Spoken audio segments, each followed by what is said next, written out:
Berarti untuk sekarang kondisinya gold sedang naik, berarti fokus ke buy gitu Pak ya? Nah, tetapi naiknya kan nggak bisa dianggap langsung, oh ini dia naik terus, nggak. Tapi posisi sekarang.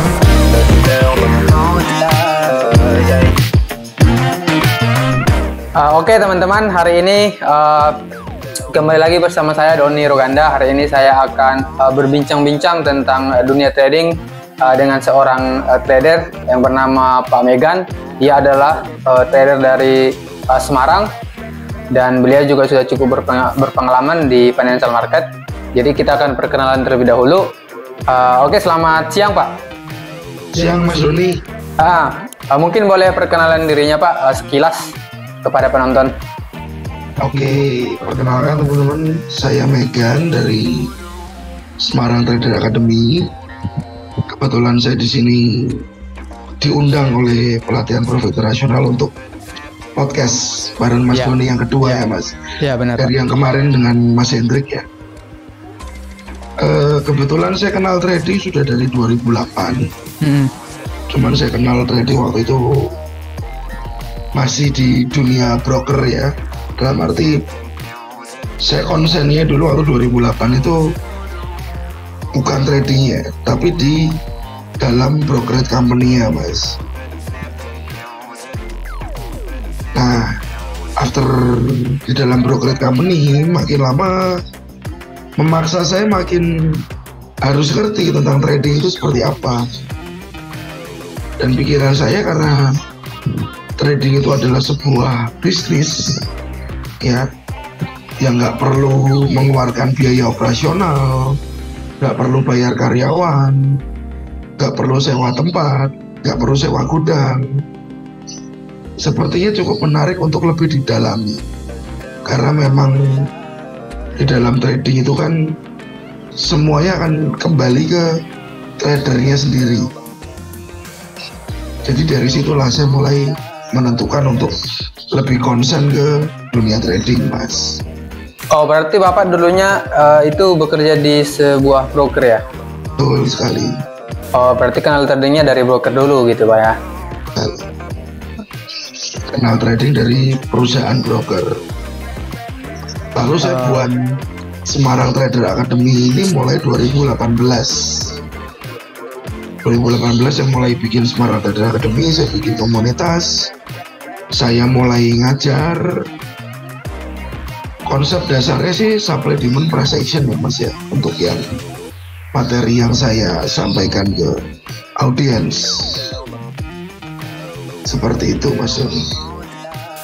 Oke Pak, jadi untuk sekarang berarti teknik yang Bapak gunakan itu yang paling sering lah digunakan itu supply and demand dan price action gitu Pak? Dan betul sekali. Oke.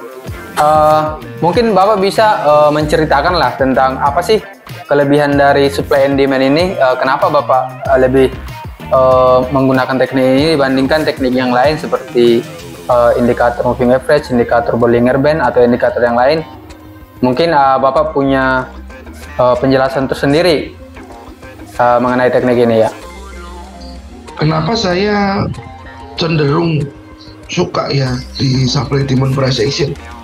Yang pertama kembali masalah resiko Mas Doni. Saat kita bicara resiko, saat saya melihat zone demand atau zone supply, itu otomatis zonanya itu kan bisa saya ukur Mas. Zona tersebut bisa saya ukur berapa lebar zone, berapa pips zone tersebut. Nah, dari situlah saya mulai suka dengan metode ini, bahwa yang pasti kenapa resikonya terukur sesuai dengan berapa besaran antara entry dan SL sesuai dengan zona supply atau demandnya tersebut. Itu hal yang pertama yang menarik buat saya. Karena kalau misalkan Bollinger Bands ya Mas ya, mungkin koreksi kalau saya salah, Bollinger Bands kan ada 3 garis begini ya. Saat saya masuk di garis atas, misal saya mau sell di atas ini, saya kurang bisa menentukan SL-nya.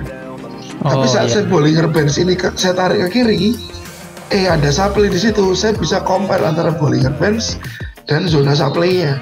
Sekaligus SL-nya mungkin akan bisa saya tempatkan dengan baik. Sesuai dengan sudah terbaca di awal.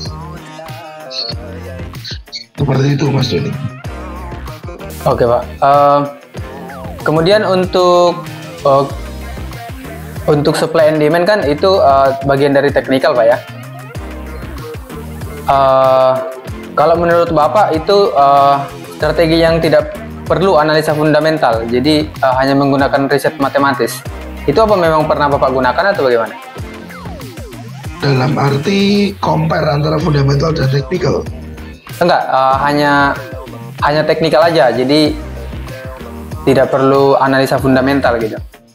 Oke, sebenarnya kalau bicara tentang analisa fundamental, kita tetap setidaknya mengerti sedikit ya Mas ya, jangan terus nggak ngerti sama sekali, karena sentimen market kan akan dibawa dari sisi fundamentalnya. Dalam arti sentimen pasar besar itu kan ada di fundamentalnya, cuman tetap teknisnya kita ambil dari technical. Jadi tetap saya harus melihat kondisi market besarnya seperti apa, fundamentalnya sedikit saya perlu tahu apa yang terjadi, terutama geopolitiknya seperti apa, baru saya entry di technicalnya. Itu yang biasa saya lakukan Mas. Berarti Bapak combine ya, compare ya, antara teknikal dan Mas, fundamental gitu ya? Masih saya compare. Oke, mungkin Bapak bisa menampilkan chartnya mulai dari bagaimana awalnya sih Bapak identifikasi market, apakah dari tren dulu, apakah langsung ke supply and demand, atau bagaimana? Mungkin Bapak bisa berbagi di dalam tampilan chart gitu, grafik. Oke, sebentar Mas.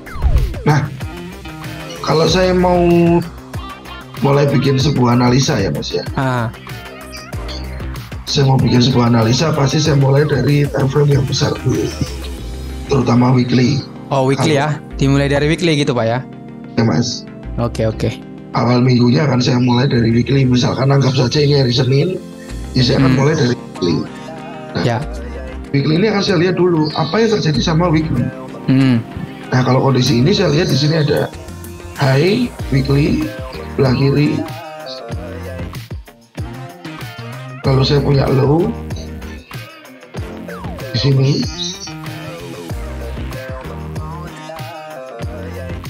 Price buat higher high di ujung atas.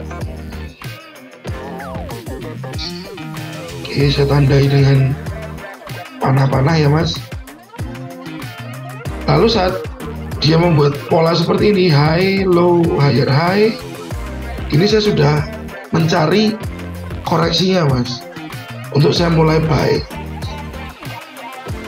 Untuk saya mulai buy di area bawah, nanti saya akan cari zona demand-nya. Kalau secara weekly sih di sini ada zona demand. Ya benar.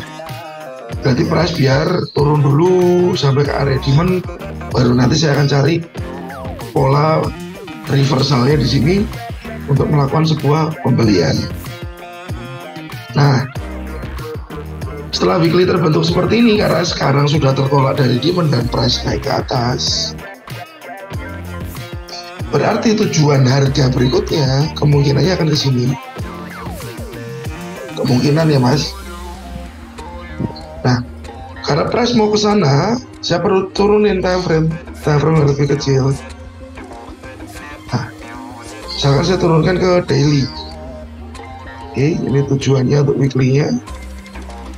Di daily ini yang saya lihat kondisi marketnya seperti apa. Kalau saya lihat dari sebelah kiri ini ada resisten yang sudah di break ya Mas, tetapi kok price ini sepertinya nyangkut di zone supply.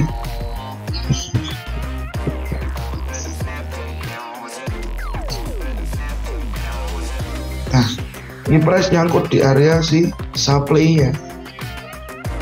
Kita cek 2007. Nah, bisa jadi setelah ini yang muncul atau yang terjadi pada market bisa masih lanjut ke atas lagi. Saya kan bikin tipis sedikit ya.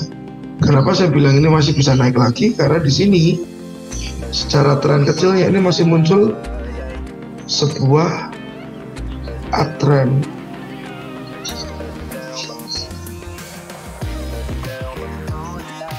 Di lokasi ini masih terbentuk uptrend. Jadi price masih berkemungkinan untuk dia lanjut ke atas secara daily. Kalau ternyata dia nggak mau naik ke atas dan dia turun, area pertama yang saya pantau di sini, Mas. Itu berarti area demand gitu Pak ya? Betul, Mas. Ini area demandnya. Nah, ini area pantauan saya di situ. Kalau dia berakhir turun secara daily di demand bawahnya, kalau dia break lagi ke bawah, saya akan cari lagi demand yang lebih rendah. Potensi secara daily demandnya di area tersebut. Nah, jadi untuk daily-nya saya bisa pantau ruang-ruang yang cukup jauh sudah terlihat. Lalu saya kecilkan lagi time frame-nya ke 4. Nah, karena kalau di daily yang tadi saya harus menunggu beberapa level yang cukup jauh ya. Iya, masih jauh. 1931 ya? Ya, betul. Jadi mau tidak mau saya harus cari plan di time frame yang lebih kecil, Mas. Dengan tujuan apa? At least saya nggak menunggu market juga terlalu lama. Biar saya nggak menunggu terlalu lama. Nah, kalau di sini menurut si H4, saya pun yakin bahwa H4 ini high.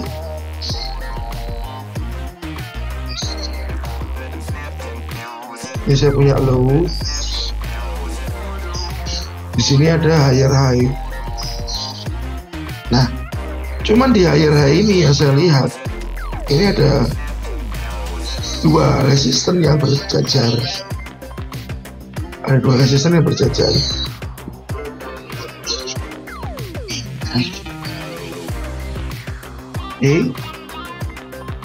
Lalu, apakah dia sudah menjadi sebuah higher low? Nah, kalau memang dia membuat sudah tercipta higher low, berarti kemungkinan setelah ini dia akan ke atas. Cuman saya belum mendapat sinyalnya di sini, Mas. Apakah ini sudah benar sebagai higher low? Saya harus cek ke time frame yang lebih kecil lagi. Nah, di kondisi ini sambil saya lihat bahwa sepertinya ini ada trend yang di break juga. Saya akan cek ke satu.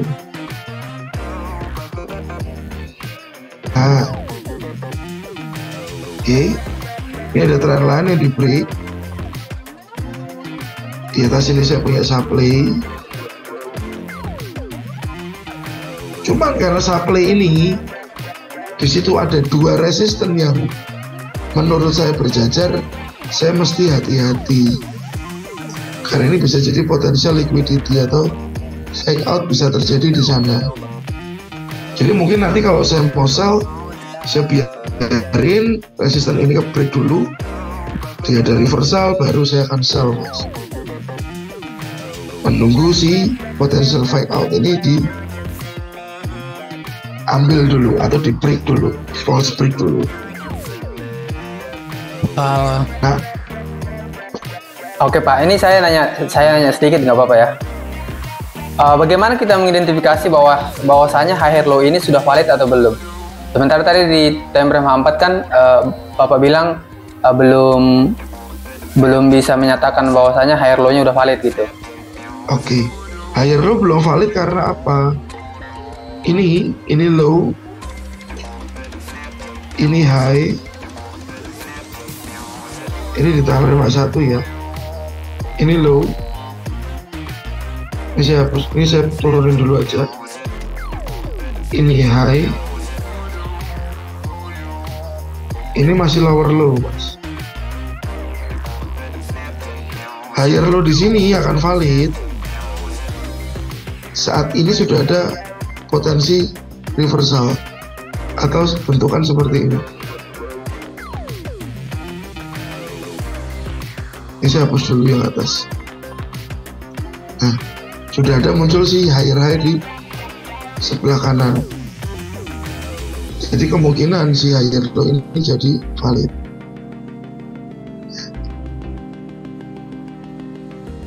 Karena kalau begini, ini kan masih mendorong untuk dia terus turun lagi. Low, high, lower, low. Sebelum high yang di sebelah kiri ini di break, dia masih terdorong untuk turun ke bawah lagi, Mas.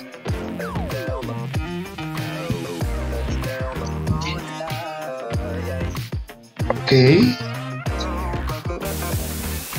Berarti untuk kondisi market saat ini, seandainya nih Bapak ingin mencari peluang, apakah Bapak ada posisi? Apakah Bapak akan mengambil peluang untuk kondisi market yang sedang terjadi saat ini? Apakah Bapak akan nunggu dulu di bawah atau di zona supply? Gitu.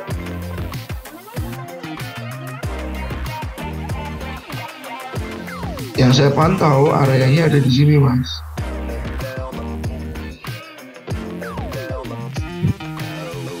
Di bawah sini.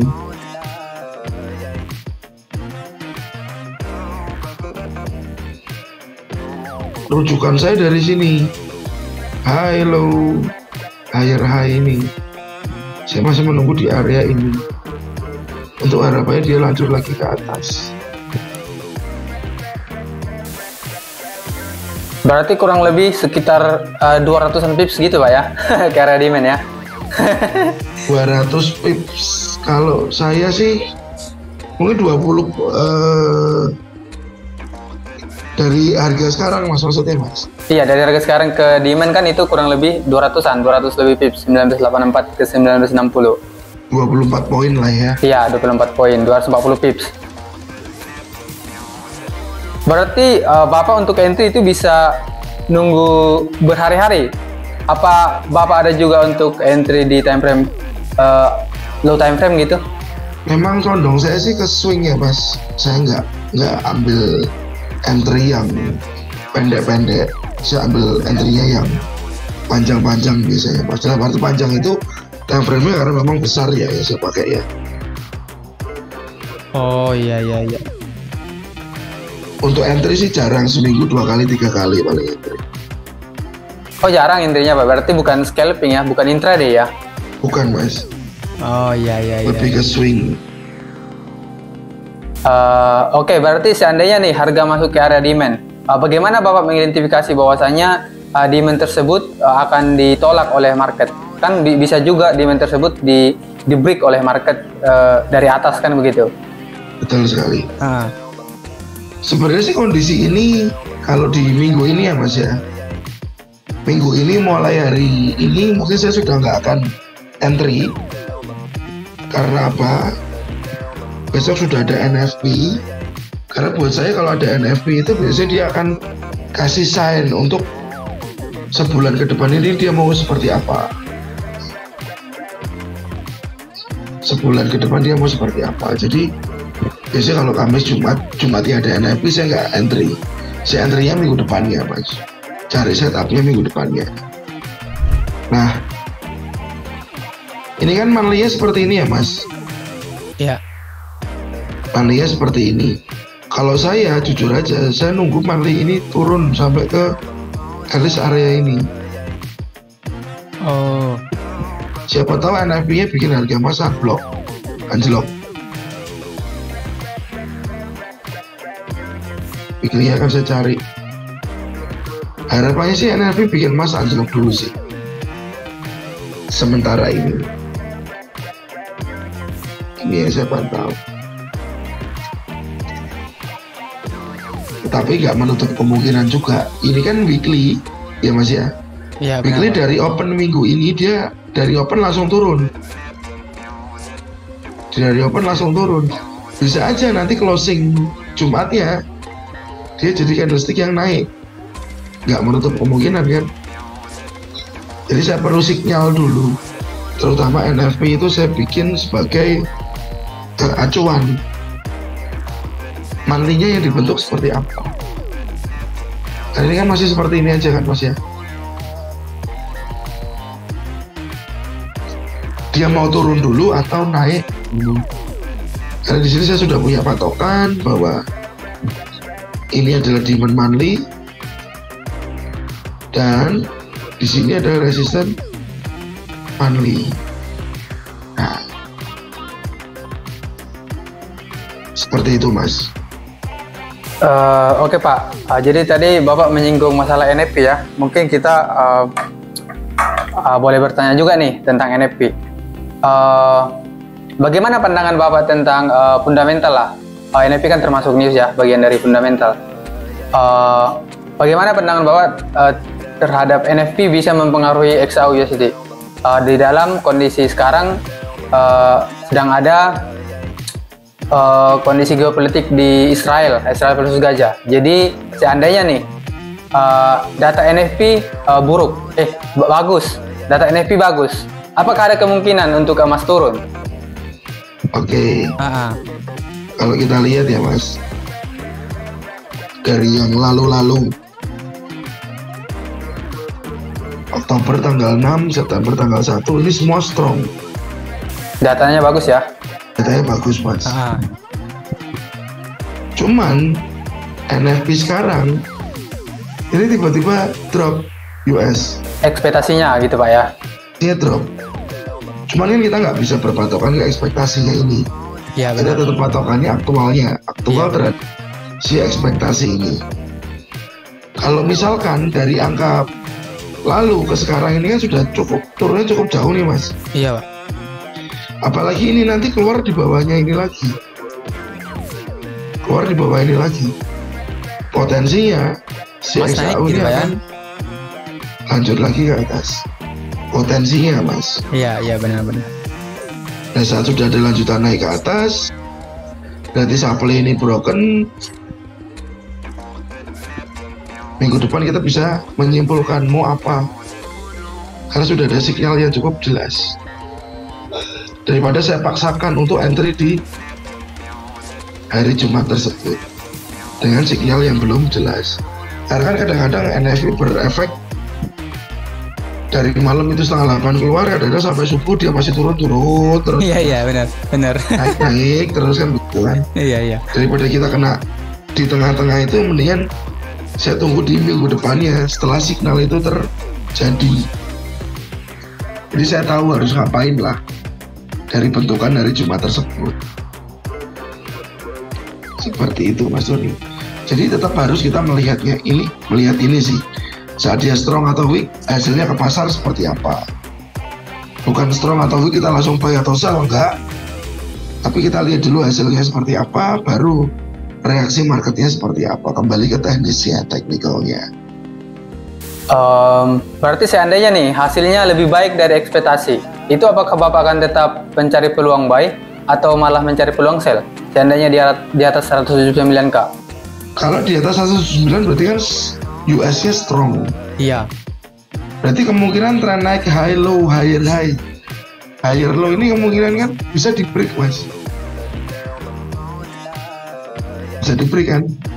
Seperti ini, apakah saya mungkin untuk mencari potensi untuk sell di minggu depannya?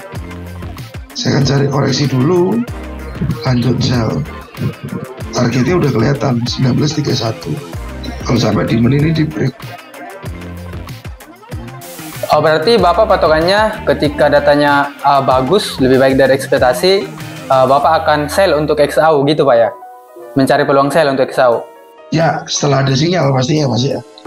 Oh, berarti bagaimana pandangan Bapak terhadap kondisi Israel dan Palestina? Sementara kan ketika USD strong, bukan berarti XAU akan selalu lemah. Ada juga kemungkinan USD strong, gold juga strong gitu. Mungkin Bapak bisa kasih penjelasan. Mereka bisa jalan bareng kadang-kadang. Iya. Gandengan lagi ya Mas. Nah, oke, coba saya bandingin Mas. Kalau dilihat kondisi sekarang kan hampir mirip-mirip ya. Dimana US Index naik 4 jam, Iya benar. gold ini juga naik secara 4 jam. Karena begini Mas, gold itu punya daya tarik sendiri terhadap investor. Gold itu punya daya tarik sendiri terhadap investor. Dalam arti seperti apa? Saat ada geopolitik memanas seperti ini, aset yang bisa mereka pegang dan menjadi safe haven, lindung nilai, itu salah satunya emas.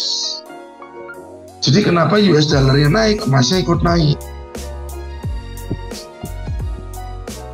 Mungkin saat geopolitik itu orang sudah nggak membandingkan ke US dollar-nya lagi, tapi orang tertarik lebih untuk beli emas dengan tujuan apa? Safe haven, melindungi nilai mereka yang sudah mereka punya, atau mereka bahkan menambah emas lagi untuk menghindari turunnya aset-aset mereka di berbagai sisi, mungkin dari saham, dari stok, atau dari manapun, Mas. Seperti itu sih kalau yang saya pahami sepanjang ini. Berarti Bapak tetap berpatokan pada teknikal ketika biarpun kondisi geopolitik masih unstabil gitu. Betul, ya. Jadi nggak terus geopolitik nggak stabil, lalu saya buy terus, ya enggak. Oh iya. Ada saatnya buy. Saatnya buy kan, harga kan selalu ada anak tangganya ya, Mas. Iya, koreksinya Pak ya. Ini koreksi kecil. Mungkin ini saatnya koreksi besar, nanti baru dia naik lagi. Iya. Kalau saya buy terus di sini kan, nanti di sini saya bisa kehabisan energi udah, Mas. Mungkin ada koreksi besar dulu, baru nanti naik lagi. Bisa terjadi. Jadi fundamental kita tetap lihat, tapi tetap on technical entry marketnya. Seperti yang saya sampaikan ke Mas Hendrik kemarin juga begitu. Oke. Kemudian untuk konfirmasinya bagaimana Bapak mengidentifikasi untuk konfirmasi entry-nya, bahwasanya memang sudah ada kemungkinan marketnya ini bakalan turun dulu untuk koreksi, apakah dari formasi candlestick atau mungkin dari Fibonacci retracement atau bagaimana Pak? Oke, biasanya sih saya harus lihat target ya, Mas. Saya harus lihat target seperti ini. Ini misalkan indeks US yang terjadi di sini. Sewaktu price naik ke atas, dia boom, dia turun ke bawah ya, Mas. Dia turun ke bawah. Sepertinya kondisi turunnya ini termasuk sebuah kondisi market yang impulsif. Karena ada support yang di break di sini. Support yang cukup clear. Support yang clear. Support lagi yang di break. Ya. Saya ambil dari Fibonacci, bisa juga dari high, ke low-nya saya tarik Fibonacci. Di sini ada level 50% ya, Mas. Iya benar Pak. Dan di sini match dengan si area supply. Nah, oke. Berarti kondisi ini sekarang untuk US Index weekly-nya sudah masuk area koreksi. Kemungkinan koreksi sudah mencapai 50%. Nah, cuman sebelum dia terjadi penurunan lanjutan, mungkin di sini sedang terjadi sebuah sideways. Daily-nya kita lihat ini ada sideways ya, Mas. Nah, kalau masih sideways kayak gini, berarti belum ada konfirmasi. Untuk saya harus entry sell. Saya belum dapat. Oh, saya belum akan sell di sini. Meskipun sudah mencapai target area sell. Dan di sini saya punya demand. Demand ini sementara sedang menahan si price turun tertahan ya. Ini yang pertama kalinya dia turun tertahan, lalu kedua kali dia turun tertahan lagi, di sini dia turun tertahan lagi, Mas.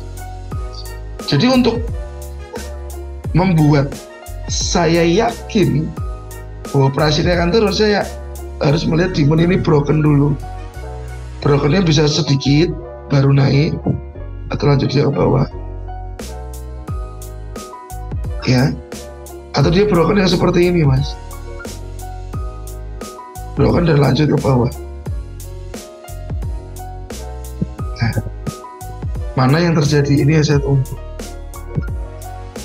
Kalau ternyata dia nggak ada mau turun ke bawah dan malah lanjut lagi merusak supply, broken ke atas ya, Mas ya, dia lanjut merusak supply ini, berarti kemungkinan ada dia punya arah ke supply berikutnya. Nah, seperti itu Mas Doni. Jadi kan pasti ada namanya akumulasi. Ya mungkin ini kemarin di bawah ini terjadi akumulasi, lalu price di markup.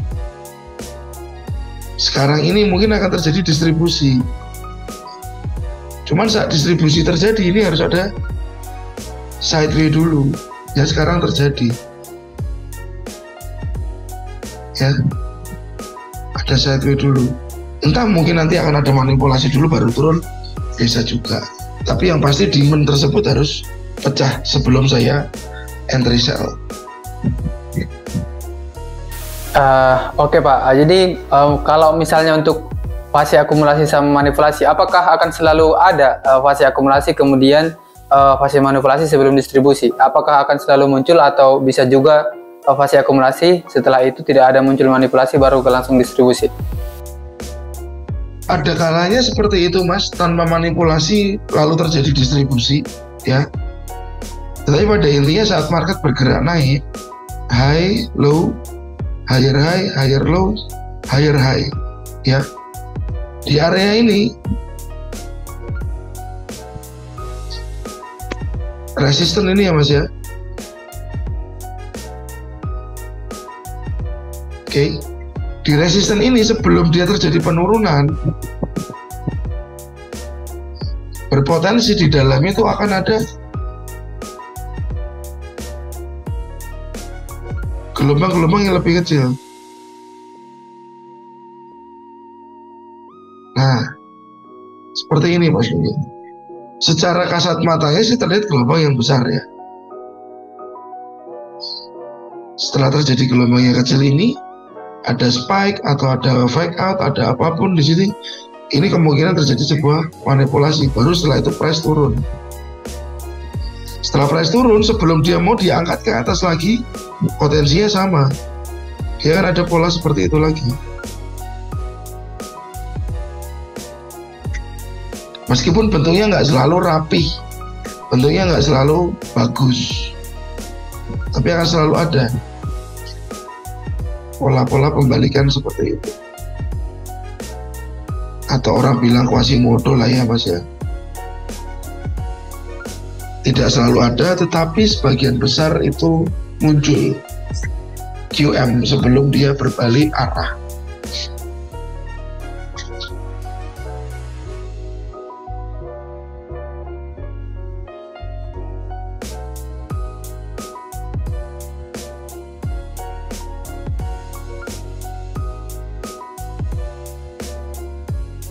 Bisa diterima Mas penjelasan saya? Bisa Pak, bisa.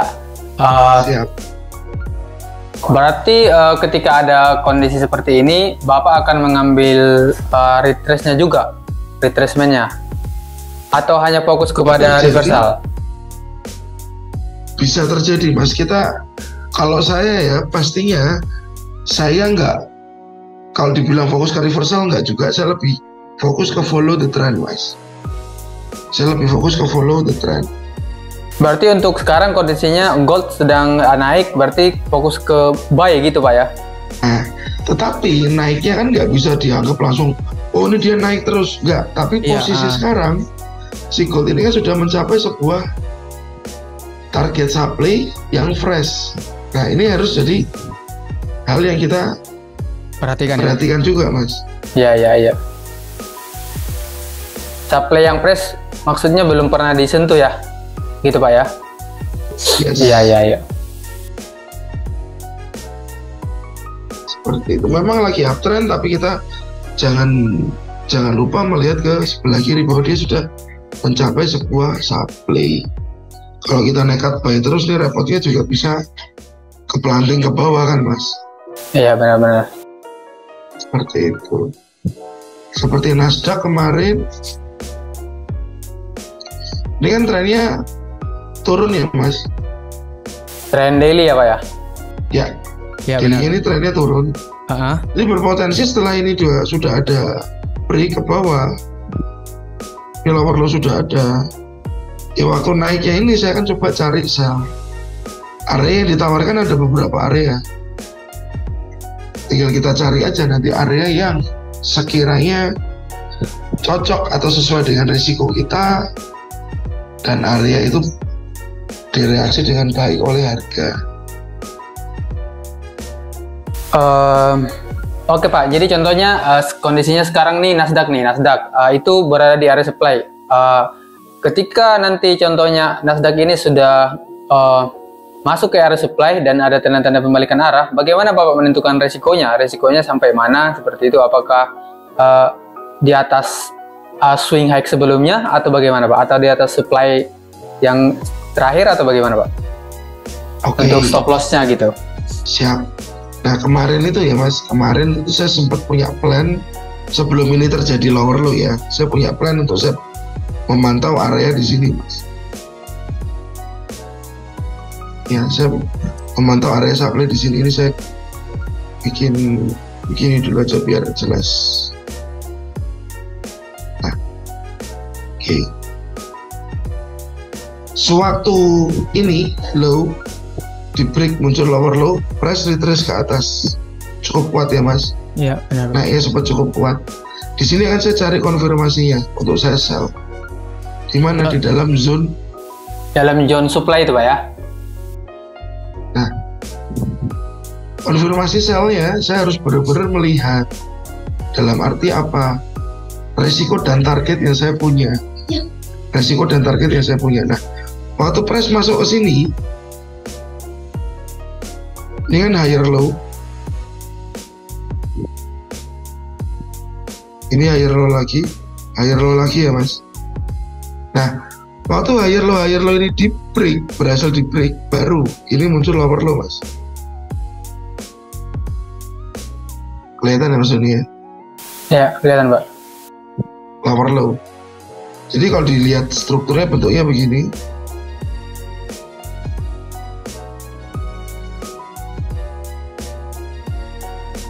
Broken. Setuju ya Mas? Oke. Nah, waktu ini broken ke bawah, dia meninggalkan area supply di sini Mas. Yang baru. Oke.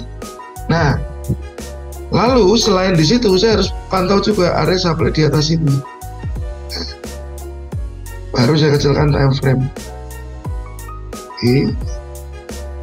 Oke. Saya sudah pasang supply yang atas, saya tandai ini. Saya bisa entry di sini, atau saya bisa entry di area supply yang ini. Oke. Setelah signal lower low ini benar-benar muncul untuk saya melakukan transaksi sell. Jadi pilihan tempat yang untuk entry kemarin ada satu di sini, ini yang pertama, ini yang kedua Mas. Kebetulan ordernya cuma dapat yang pertama aja, yang kedua nggak dapat. Oh, berarti Bapak bagi posisinya ada satu area untuk entry, kemudian ada dua area. Berarti stop loss-nya di atas dari supply teratas gitu Pak? Oke. Kalau misal saya punya resiko 2% atau 1% Mas ya, di sini bisa yang pertama ini bisa saya taruh resiko 0,5% ya, dengan stop loss bisa di sini, atau sebenarnya the best SL tetap di atas ini Mas. Di atas supply terakhir gitu Pak ya? Dan yang resiko sebagiannya saya taruh lagi di sini. Saya bagi dua. Oh, berarti maksimalnya Bapak biasanya sekali entry itu 1% dari modal? 1% atau 2%. Oh, 1-2% ya? Antara itu tergantung akunnya sih Mas. Tergantung akun. Oh, berarti Bapak ada bagi akun juga untuk trading ini? Ada yang akun besar, ada yang akun sedang, kecil gitu? Iya Mas. Oh gitu, ya. Berarti untuk resiko ini 1% nih, maksimal 1%. Nah, untuk rewardnya di mana biasanya Bapak untuk targetnya? Apakah melalui demand atau pivot atau bagaimana? Kan waktu ini sudah kebentuk lower low ini ya Mas ya. Mau tidak mau target saya pertama di sini dulu Mas. Target saya pertama di sini dulu. Lower low terdekat ya Pak ya? Yang tadi membuat sinyal ya. Saya harus cek dulu. Apakah kalau saya entry di situ ini 1:2 masuk? Saat saya 1:2 melihatnya peluang ini, saya masuk, Mas. Kalau ini targetnya cuma 1:1 atau 1:3, saya nggak masuk, Mas. Saya masuk biasanya di 1:2, baru saya kerjakan plan tersebut. Kenapa begitu, Pak? Memangnya kalau 1:1, apakah ada kejanggalan atau bagaimana, Pak? Enggak sih, Mas, cuman karena begini aja, saya mikirnya saya keluar modal 1, saya cuma dapetin 1 juga, kayaknya nggak worth it gitu aja sih. Kalau saya keluarin modal 1, saya dapetin 2, itu masih worth it. Oh iya. Pikiran simpelnya kayak gitu aja sih, Mas. Tetapi bukan berarti selalu 1:2 gitu, Pak ya? Bisa juga 1:3, 4, 5 gitu, Pak ya? Ya, karena sebagian posisi yang bisa saya keep, biasanya saya keep juga, Mas. Nah, contohnya nih, Bapak untuk menentukan rewardnya lebih tinggi, itu Bapak melihatnya dari mana, Pak? Oke, Mas, saya coba buka Telegram saya ya. Nah, ini di Telegram saya ini ada beberapa plan yang sering saya share. Nah, seperti ini, Mas. Oh, ini Telegram publik atau khusus? Publik, Mas. Oh, publik ya? Publik. Nah, tadi pertanyaannya kalau risk rewardnya gimana, Mas? Cara menentuinnya, contohnya yang ideal 1:2, atau mungkin Bapak punya prediksi bahwasanya marketnya bisa 1:3, potensial untuk 1:3, 4, 5 gitu. Gimana cara identifikasinya gitu, Pak? Nah, ini ya, Mas. Ini plan pertama yang saya share. Saya akan tunggu di break dulu. Pair apa nih, Pak? Gold ini, Mas. Oh ya. Ini di YouTube. Jadi gambarnya waktu saya capture kok jelek banget ini. Gak apa-apa lah ya. Ya, nggak apa-apa, Pak. Saya tunggu di menit ini break. Oke. Lalu saya tunggu pullback. Target saya di sini, Mas. Target saya di sini. 19.57. Setelah itu plan sudah berjalan. Nah, waktu saya sell di sini, targetnya kan ke sini ya, Mas ya. Ya, demand terdekat. Ini kan akan lebih dari 1:2. Ya, benar. Biasanya yang saya keep ini hanya sebagian. Misal resiko 1% ya, yang saya pakai lotnya 1 lot gitu misalkan. Di 1:2, setengah lotnya akan saya buang, Mas. Saya ambil dulu. Oh, gitu ya. Sebagiannya lagi saya TP di maksimum, di maksimalnya. SL-nya nanti saya geser, bisa ke plus, bisa saya minimin resikonya dulu yang penting. Oke. Nah, kan kondisinya sama seperti yang tadi. Price break demand to retrace. Ada retrace targetnya ke sini. Dari ke sini kalau kita mau buy lagi boleh targetnya ke atas lagi. Dari 19.57 kalau mau buy boleh targetnya ke atas lagi. Karena kan konsepnya ini kan turunnya. Ini hanya secondary trend aja. Ini hanya korektif aja turunnya ini, Mas. Trennya masih tetap naik gitu, Pak ya? Menurut saya kemarin. Ini sebelum supply yang seger tadi terjemput ya, Mas. Ini karena ini plan minggu lalu ya. Ya. Nah, setelah ini terjadi, baru targetnya ke atas. Targetnya maksimalnya ini 210. Mau tergantung si trader ini mau nggak. Kalau sudah buy di sini, target sudah naik ini 1:2. Mau likuidasi juga boleh. Sebagian posisi tahan aja sampai di atas. Jangan lupa stop loss yang plus. Seperti itu, Mas. Jadi step by stepnya selalu kita gunakan. Nah, ini ada juga plan yang kena SL minggu lalu. Minggu lalu saya pernah punya plan si New Zealand. H1 ya, Mas, di sini ya.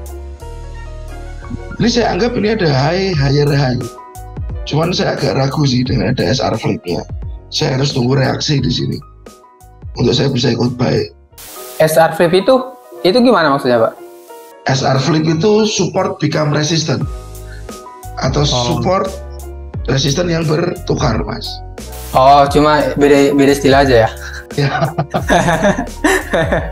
Betul, beda istilah aja. Iya. Waktu SR flip ini kesentuh, sebenarnya saya agak ragu sih untuk masuk di sini. Ya cuman space-nya masih cukup jauh.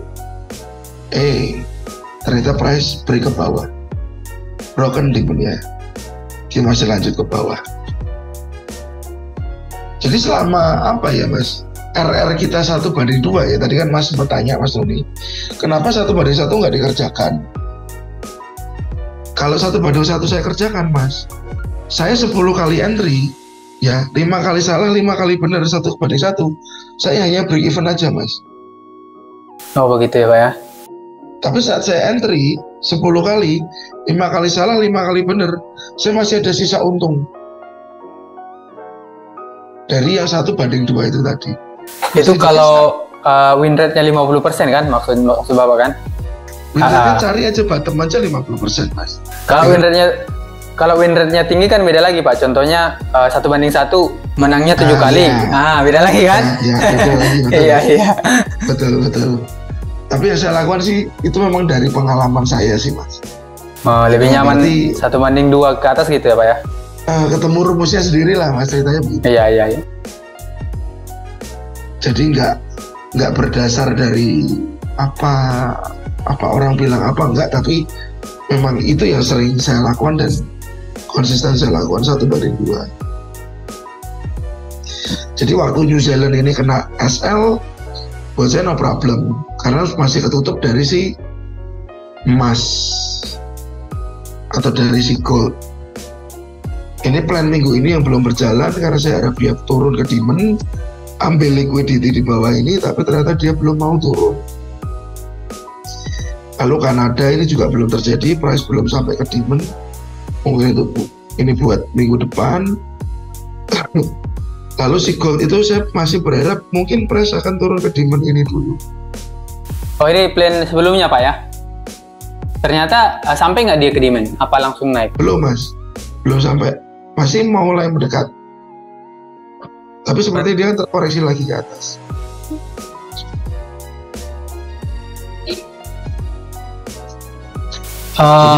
Maksudnya Pak, kemarin plannya ada juga yang nggak sampai ke demand gitu Pak ya? Langsung naik ke atas gitu ya?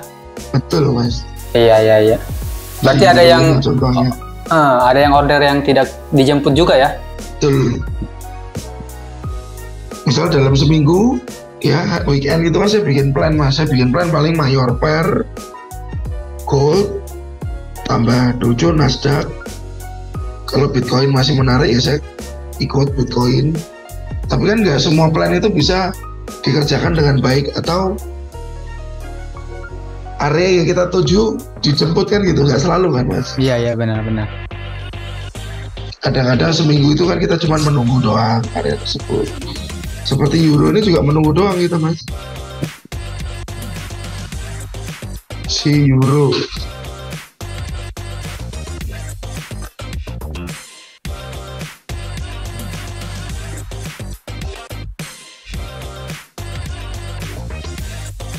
Nah, ya saya menunggu terus ini Mas. Cuman harapannya saat plan ini nanti jadi, risk rewardnya bisa cukup panjang. Karena menunggunya cukup lama Mas. Berarti untuk strategi swing ini kelemahannya di waktu aja Pak ya? Lama nunggunya gitu Pak ya? Betul sekali. Pengalaman saya ngajar juga begitu sih Mas.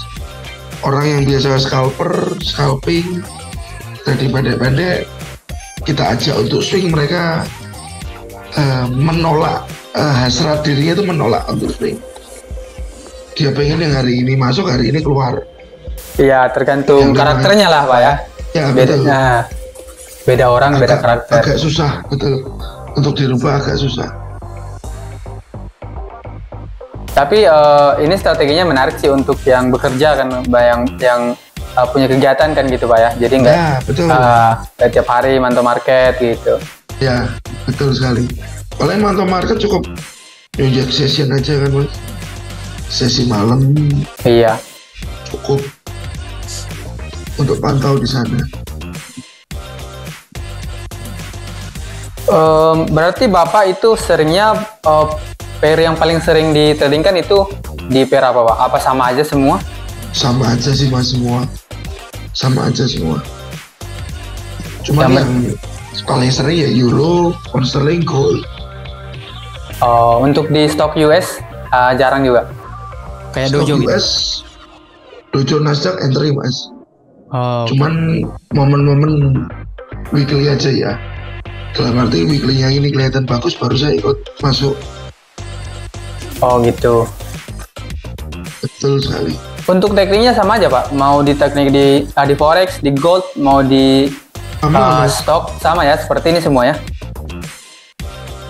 Sama, nggak ada perbedaannya sih. Cuman kan kalau di Bitcoin itu kan harus agak apa ya, waspada sama spike marketnya. Bitcoin kan sering ekornya panjang-panjang kan Mas. oh gitu. Kripto ya? Ya, jadi harus ekstra kasih SL. Boleh dicontohkan Pak, gimana sih Bitcoin? Saya jarang soalnya di kripto. Iya. Ya jadi problem ini di time frame besar nggak begitu kelihatan sih Mas. Daily nggak begitu kelihatan, tapi begitu kita ke 4 jam ini ekor panjang seperti itu. S1 konsepnya tetap sama aja.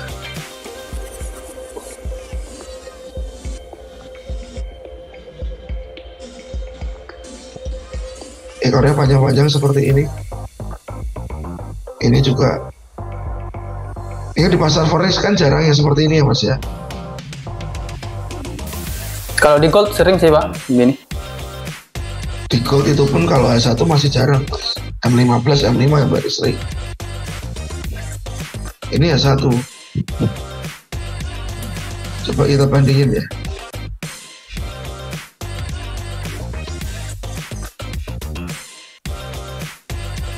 Nah, ekornya kan nggak se-ekstrim-ekstrim sih ini Mas. Bitcoin ya. Iya. Nanti sekarangnya masih smooth.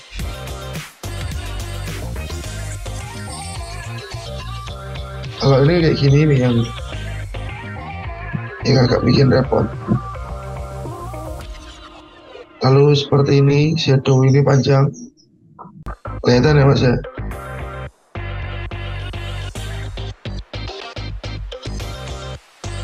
Cuman secara teknis sama aja sih Mas. Secara teknis tetap sama. Ini ada resisten di break. Saya tarik dari low sampai high. Koreksinya juga sama aja ke 50%. Fibo-nya masih berjalan. Ini sekarang ada break lagi. Breaknya cukup kuat. Tunggu area kan, tunggunya ada di area di demand ini kan Mas. Sama aja konsepnya. Jadi nggak ada yang spesial ini pakai ini pakai itu, enggak Mas. Pusing nanti Mas kalau begitu Mas. Yang simpel-simpel aja gitu Pak ya. Ya Mas, betul. Nanti mungkin kapan dari pihak PPI kalau mau bikin webinar, kita bikin webinar bareng boleh Mas. Jadi kita bisa saling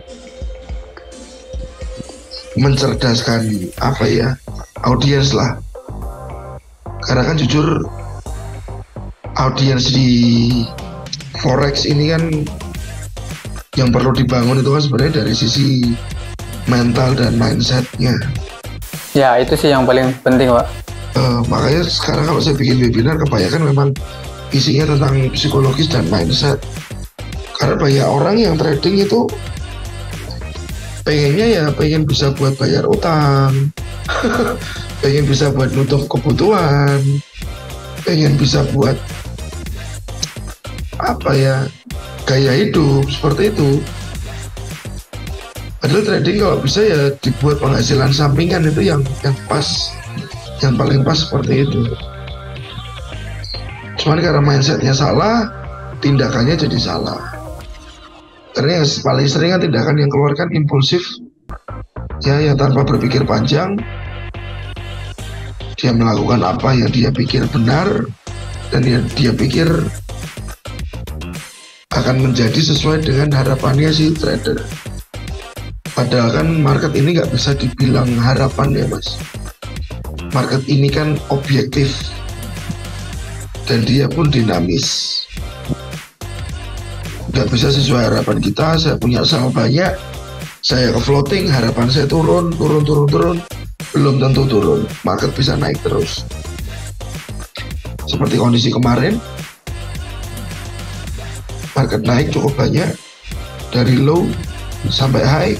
Berapa ratus orang, berapa ribu orang mungkin yang MC di situ mas. Iya. Terlalu sell, naik, sell lagi,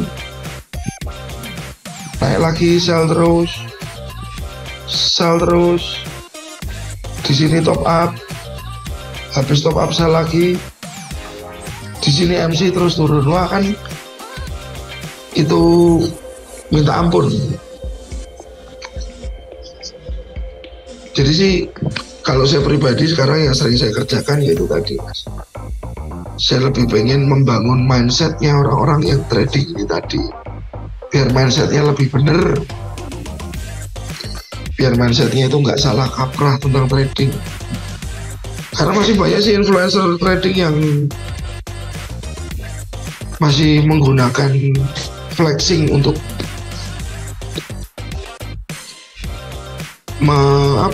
memperbanyak viewersnya mereka. Untuk kepentingan pribadi lah Pak ya. Betul mas.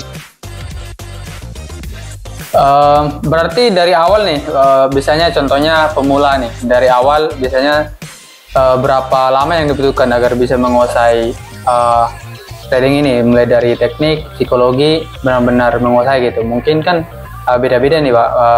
Kalau dari Bapak sendiri lah, berapa lama gitu, berapa tahun baru bisa menguasainya? Kalau saya cukup lama mas, karena waktu 2008 saya masuk broker, ya literasi untuk saya belajar sedikit mas. YouTube nggak kayak sekarang mas. Sekarang Mas Doni cari YouTube belajar trading forex, wah ribuan konten keluar, betul? Betul. Tapi kalau zaman dulu YouTube itu kan belum seterkenal sekarang mas. Oh gitu.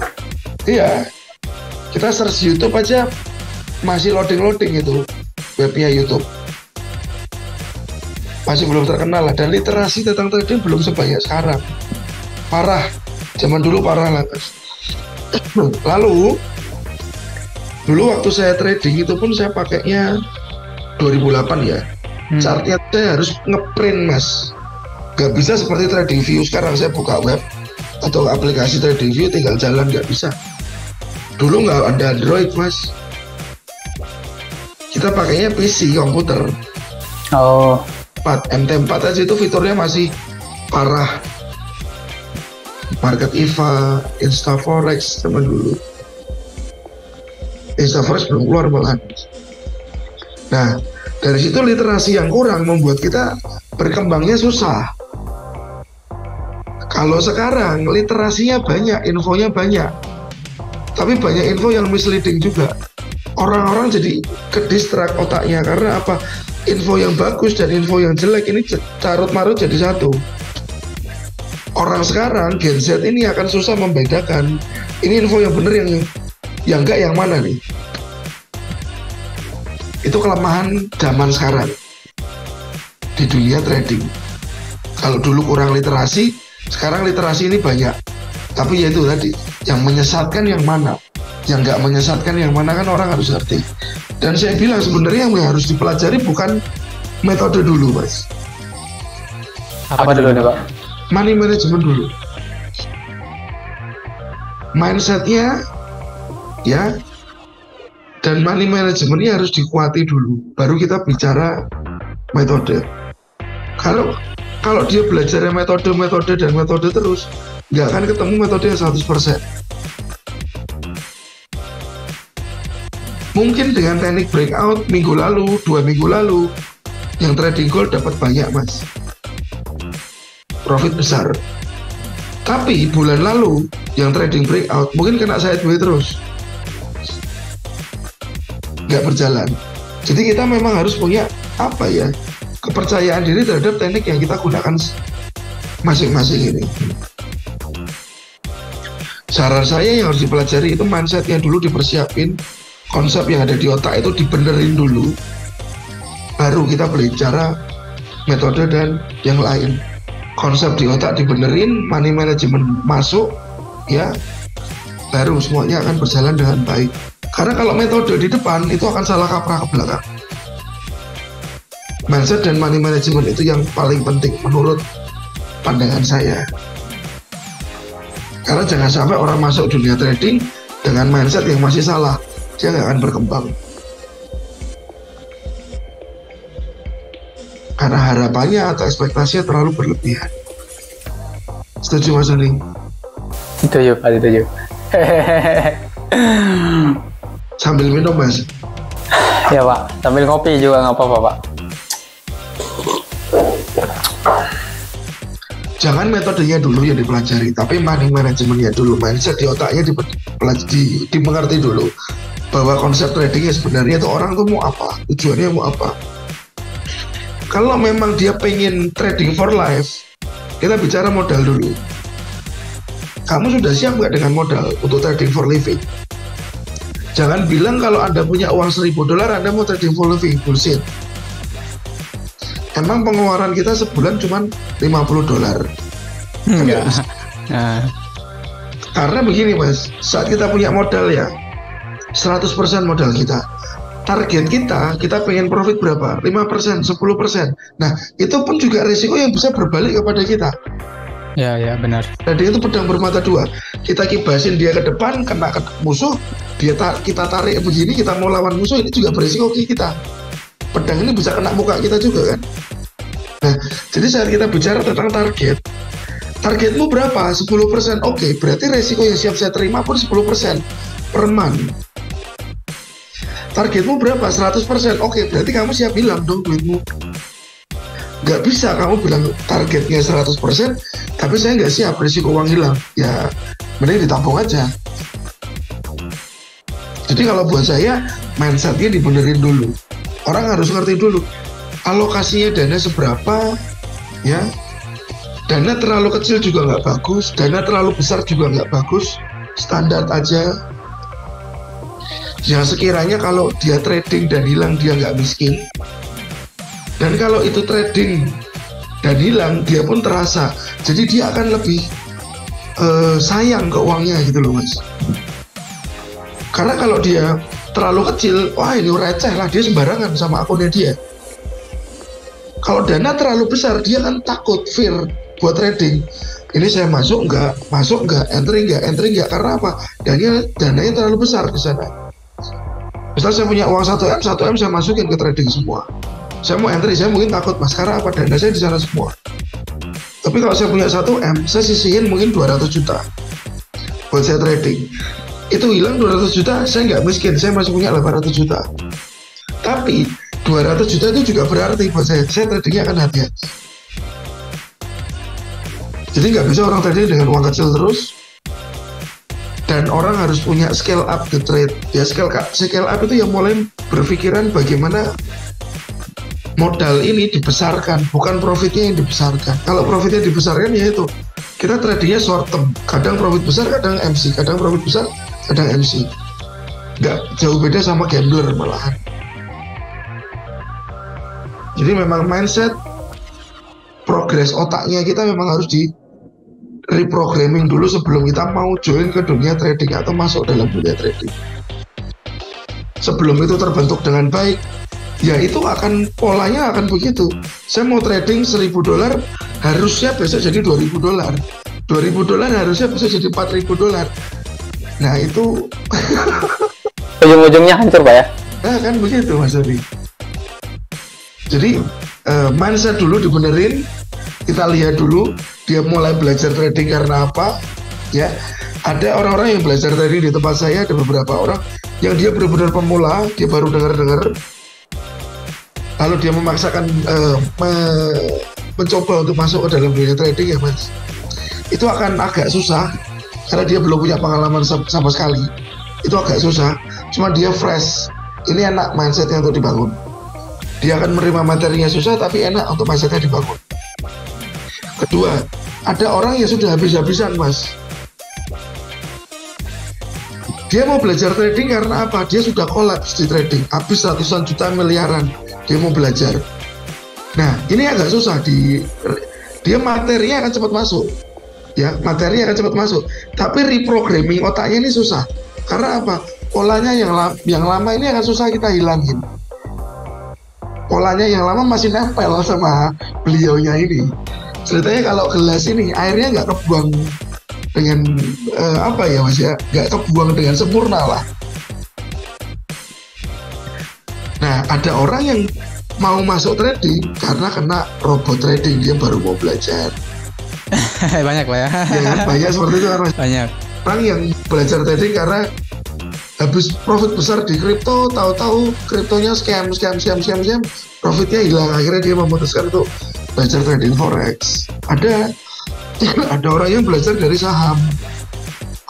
Dari saham, karena saham itu turnovernya nggak begitu cepat ya, dia kan butuh waktu yang lebih lama ya.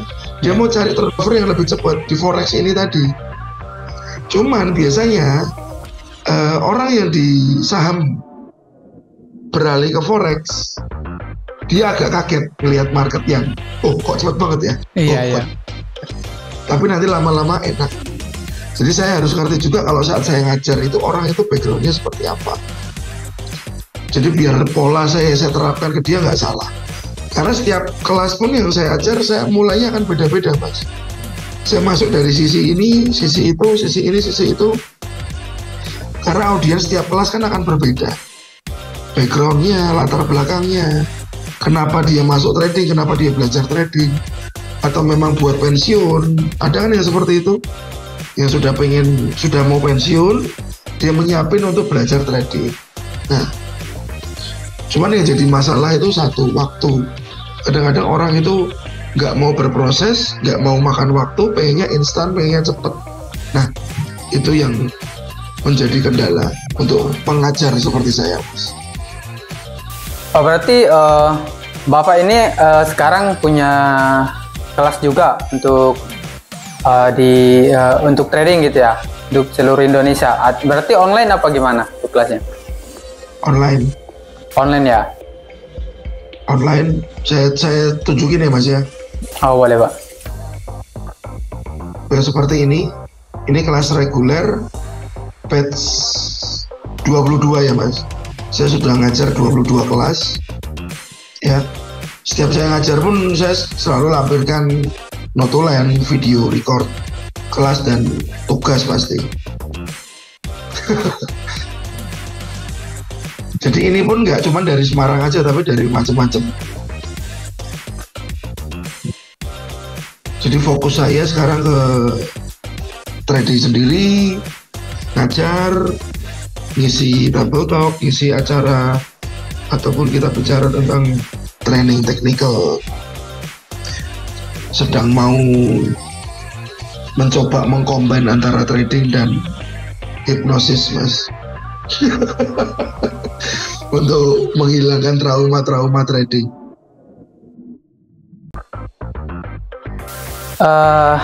Baik Pak, mungkin sudah banyak nih yang kita bahas nih ya, mulai dari teknik, dari mindset, dari pengalaman.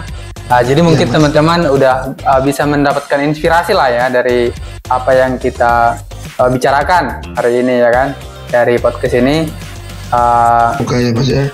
Ya, jadi kita juga mengucapkan terima kasih atas partisipasinya. Semoga nanti dari video ini bisa membantu teman-teman atau bermanfaat lah untuk teman-teman khususnya yang masih pemula kan begitu Pak. Yang masih pemula agar tidak terjerumus ke pemikiran yang salah kan begitu. Jangan jadi buat teman-teman jangan berpikiran dari trading bisa langsung cepat kaya, itu adalah mindset yang salah. Jadi ilmunya dulu, pengalamannya dulu, nah baru nanti profit akan mengikut. Gitu kira-kira Pak ya. Mas. Ya, jadi mungkin ada lagi yang mau disampaikan Pak sebelum ditutup untuk teman-teman nih, disampaikan biar lebih semangat lagi untuk belajarnya gitu. Oke, untuk teman-teman pada intinya money management Anda itu harus dijaga. Masalah Anda mau profit besar, Anda mau bisa punya uang banyak dari trading itu nanti akan mengikuti. Ada shortcutnya, ada copy trade, ada PAMM, ada MAM yang bisa Anda create saat Anda sudah punya teknik bagus dan money management bagus.